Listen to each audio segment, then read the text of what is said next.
सर्वांना नमस्कार. स्वागत आहे तुमच्या गोंधन मराठी चातुर्य कथा या यूट्यूब चॅनलवर.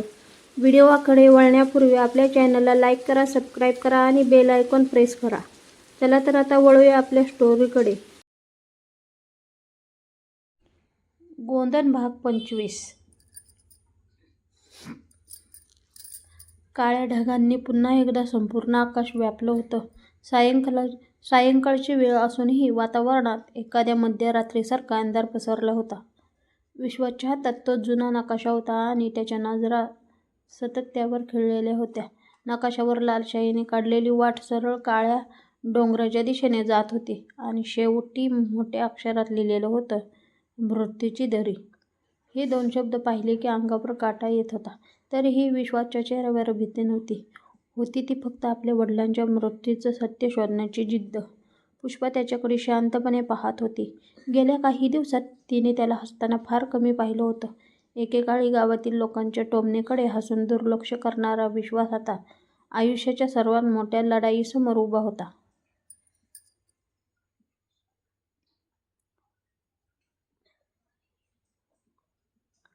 पुष्पाने हळूच त्याचा हात हातात घेतला. त्या स्पर्शात शब्द नव्हते, पण हजारो भावना होत्या.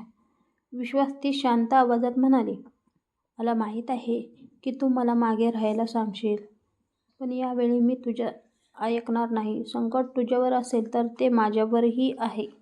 तुझं दुःख माझं आहे आणि तुझा प्रत्येक श्वास माझ्यासाठी देवाची देणगी आहे.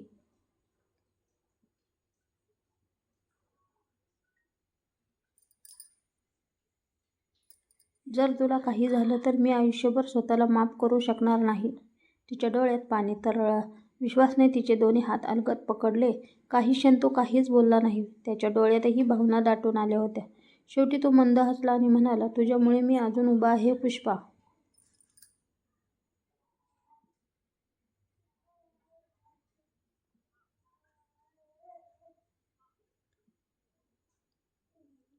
पण यावेळी समोर कोण आहे, त्याची ताकद किती आहे आणि तो किती निर्दयी आहे याचा आपल्याला अंदाजही नाही. मला तुझं काहीही वाईट व्हायला नको आहे. पुष्पाने त्याच्या खांद्यावर डोके ठेवलं. काही क्षण दोघेही शांत उभे राहिले. बाहेर विजांचा कडकडाट होत होता, पण त्या शांत क्षणात दोघांच्या मनात एकमेकांबद्दलचं प्रेम आणखी घट्ट होत होतं.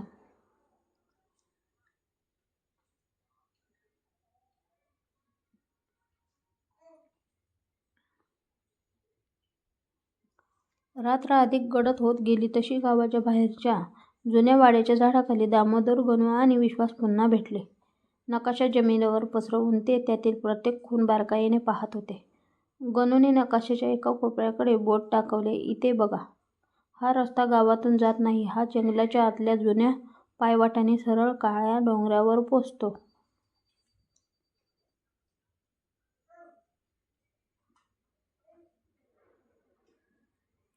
पण या मार्गाबद्दल आपल्याला गावात कोणीही बोलत नाही. दामोदरने गंभीर चेहऱ्याने मान हलवली. माझे आजोबा सांगायचे, या वाटेने जो गेला तो परत आला नाही. म्हणूनच लोकांनी ती वाट कायमची विसरली. विश्वास काही क्षण नकाशाकडे पाहत राहिला. त्याला जाणवत होतं की ही केवळ एक डोंगराची वाट नव्हती. ती त्याच्या भूतकाळाकडे, वडिलांच्या रहस्याकडे आणि कदाचित स्वतःच्या भविष्याकडे नेणारी वाट होती.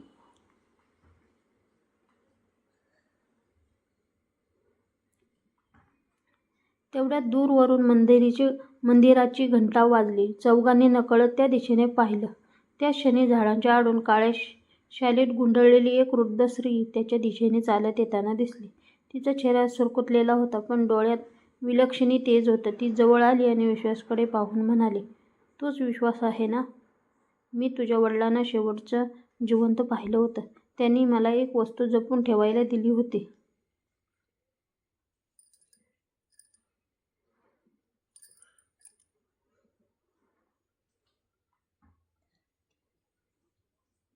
अनेक वर्षे मी तिची वाट पाहत होते, कारण ते म्हणाले होते, एक दिवस माझा मुलगा येईल आणि तेव्हाच ती वस्तू त्याला द्या. हे ऐकताच विश्वासचा श्वास वेगाने चालू लागला. त्या वृद्ध महिलेने आपल्या कापडी कटोऱ्यातून एक लहानशी लाकडी पेटी बाहेर काढली. पेटीवर अगदी त्याच चिन्हाची कोरीव नक्षी होती, जी सोन्याच्या लॉकेटवर होती. विश्वासने थरथरत्या हाताने ती पेटी उघडली आणि आत काय होतं ते पाहून त्याच्या डोळ्यात आश्चर्य, वेदना आणि आशाही तिन्ही भाव एकाच वेळी उमटले. विश्वासने थरथरत्या हाताने ती लाकडी पेटी पूर्णपणे उघडली. आत मखमली लाल कपड्यात गुंडळलेली एक जुनी चांदीची अंगठी, एक लहानशी पितळी किल्ली आणि अनेक वर्षांच्या ओल्याव्याने पिवळसर झालेले एक पत्र होतं. त्या पत्रावर त्याच्या वडिलांच्या हस्ताक्षरात फक्त एकच ओळ लिहिलेली होती, माझ्या विश्वासाठी.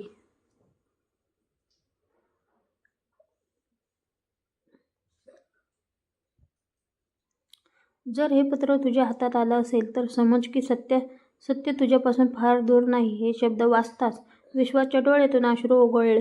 त्याने अनेक वर्षांनी आपल्या वडिलांचे हस्ताक्षर पाहिलं होतं.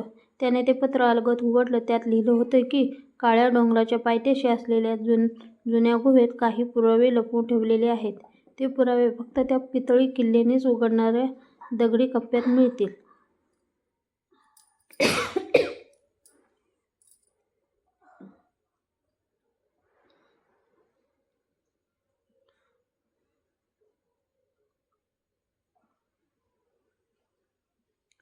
मात्र पत्राच्या शेवटी एक इशाराही होता, ज्याच्यावर तू सर्वात जास्त विश्वास ठेवतोस त्याच्याकडूनच तुला सर्वात मोठा विश्वासघात सहन करावा लागू शकतो. म्हणून प्रत्येक पाऊल विचार करून टाक. विश्वास बराच वेळ शांत राहिला. त्याच्या मनात प्रश्नांचं वादळ उसळत होतं. पुष्पाने त्याच्या खांद्यावर हात ठेवला. तिच्या डोळ्यातही काळजी होती, पण त्या काळजीपेक्षा त्याच्यावरचा विश्वास अधिक मोठा होता. आपण एकत्र आहोत, त्यामुळे कोणतेही संकट मोठं नाही, ते हळू आवाजात म्हणाले. त्याच क्षणी विश्वासने तिच्याकडे पाहिलं आणि त्याला जाणवलं की आयुष्याने त्याच्याकडून बरंच काही हिरावून घेतलं असलं तरी पुष्पाच्या रूपाने त्याला जगण्याचं सर्वात मोठं कारण मिळालेलं आहे.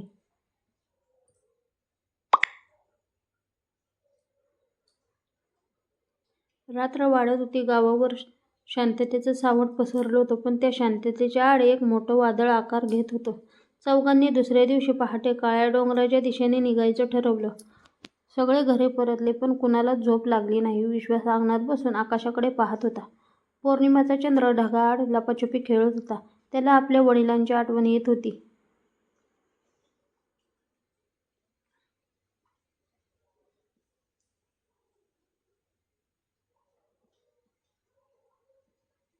बाबा, मी तुमचं सत्य जगासमोर आणीन, तो मनात म्हणाला. त्याच वेळी दूरवरच्या झाडाआड दोन सावल्या उभ्या होत्या. त्यापैकी एकाने मंद आवाजात दुसऱ्याला सांगितलं, तो उद्या डोंगरावर जाणार आहे. ही योग्य वेळ आहे. यावेळी तो परत जिवंत येता कामा नये. दुसऱ्याने मान हलवली आणि त्याच्या हातातल्या टॉर्चचा प्रकाश क्षणभर चमकला. त्यांना अजिबात कल्पना नव्हती की त्यांचं बोलणं जवळच उभा असलेला एक अनोळखी मुलगा ऐकत होता. तो मुलगा घाबरून गावाच्या दिशेने धावत सुटला.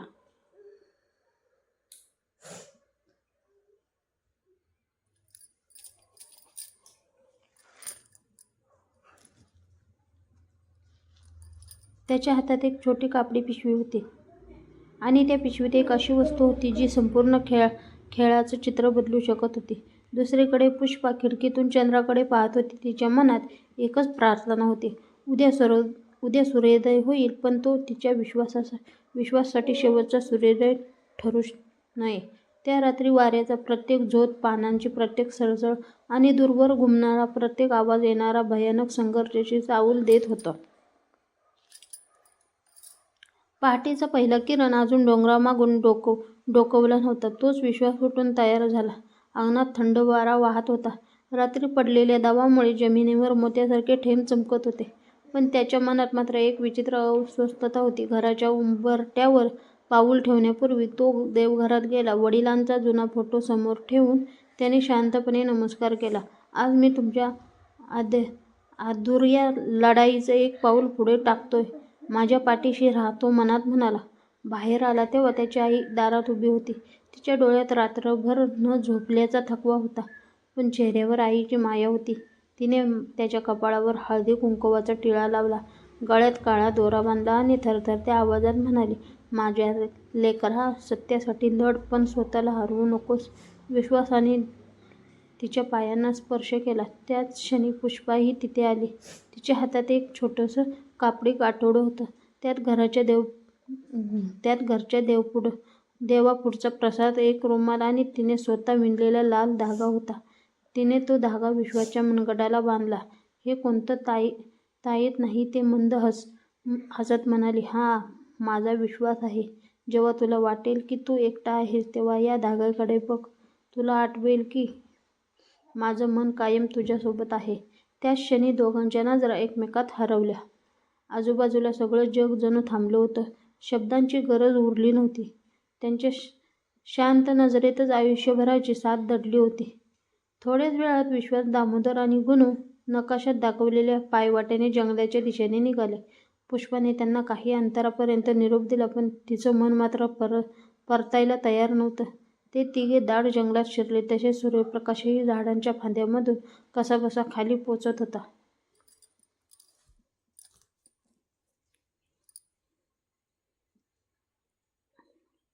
जुन्या वृक्षांच्या मुळांनी पायवाट व्यापलेली होती. दूरवरून एखादा घुबडांचा आवाज येत होता आणि वातावरणात एक अनामिक भीती पसरली होती. नकाशात दाखवलेले प्रत्येक वळण अचूक जुळत होतं. काही अंतर पुढे गेल्यावर त्यांना एक प्रचंड दगडी कमानीसमोर थांबावं लागलं. कमानीवर त्याच्या गूढचिन्हाचं कोरीव नक्षी होती, जी लॉकेटवर आणि लाकडी पेटीवर होती. विश्वासने खिशातून पितळी किल्ली काढली. दगडाच्या बाजूला अगदी किल्लीच्या आकाराची फट दिसत होती. त्याने किल्ली सावधपणे त्यात फिरवली. काही क्षण शांतता पसरली आणि अचानक संपूर्ण कमान हादरली. मोठ्या आवाजासह दगडी दरवाजा हळूहळू बाजूला सरकू लागला. आतून थंड वाऱ्याचा झोत बाहेर आला. अंधारात एक लांब बोगदा दिसत होता. दामोदरने टॉर्च पेटवला, पण त्याच वेळी त्याच्या मागे कुणाच्या तरी पावलांचा मंद आवाज ऐकू आला. तिघेही पटकन मागे वळले, मात्र तिथे कोणीच नव्हते. फक्त जमिनीवर पडलेलं एक ताजं लाल गुलाबाचं फूल वाऱ्याने हलत होतं. विश्वासने ते फूल उचललं. त्या फुलाला एक चिठ्ठी बांधलेली होती. त्यावर फक्त एकच वाक्य लिहिलं होतं, सत्याच्या प्रत्येक पावलामागे मृत्यू सावलीसारखा चालतो. हे वाचताच तिघांच्या अंगावर शहारा आला, पण आता मागे फिरण्याचा प्रश्नच नव्हता. त्याने टॉर्चचा प्रकाश पुढे टाकला आणि त्या अंधाऱ्या बोगद्यात पाऊल टाकलं, जिथे कदाचित त्यांचं आयुष्य सर्वात मोठं रहस्य त्यांची वाट पाहत होतं.